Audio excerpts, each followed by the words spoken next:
So employees versus CEOs, who you got? Okay, so just a quick reminder.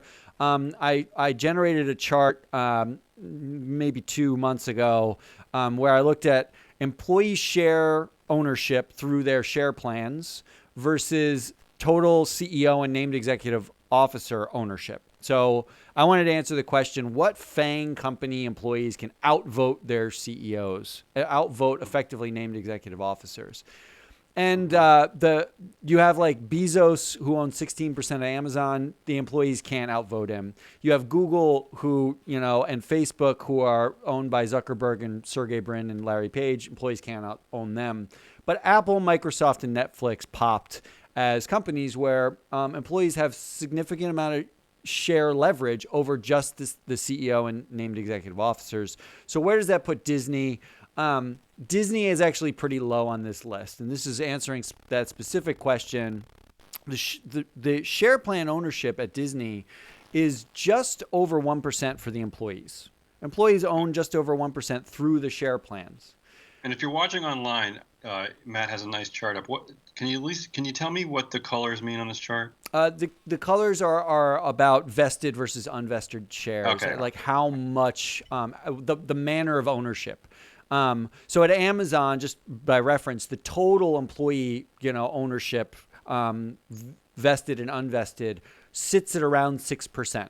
Okay, I see. Okay. Netflix is around the same amount as Amazon, but effectively you get this idea that like the quote unquote tech companies, the FANG companies, they incentivize through share ownership significantly more than what is a really mature company in Disney does. Oh yeah, without a doubt, yeah. And I think there's this inverse relationship between the maturity of the company and how much they give you in terms of shares. That'd be right. But in the end, when I looked at it, relative to Bob Iger and the named executive officers, Disney's employees still own more than the named executive officers do. Disney's employees overall own about 1.2% of voting power. And compared to named executive officers like Bob Iger own in aggregate 0.3%. So it's a lot. They can vote.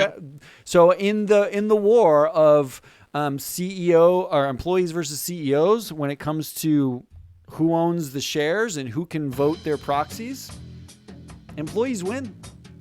All right. I don't know what that means, but okay. What it means is last year, in the last proxy season, there were a few proxies that were about like cybersecurity, and they were about employees. That like employees can actually vote on say on pay, right? Like if you don't like how much your boss makes, if you're a Disney employee, you can outvote your boss. You won't outvote Vanguard and BlackRock, who own an aggregate 13% of the company, and always side with management. But you will outvote your boss. So, congratulations.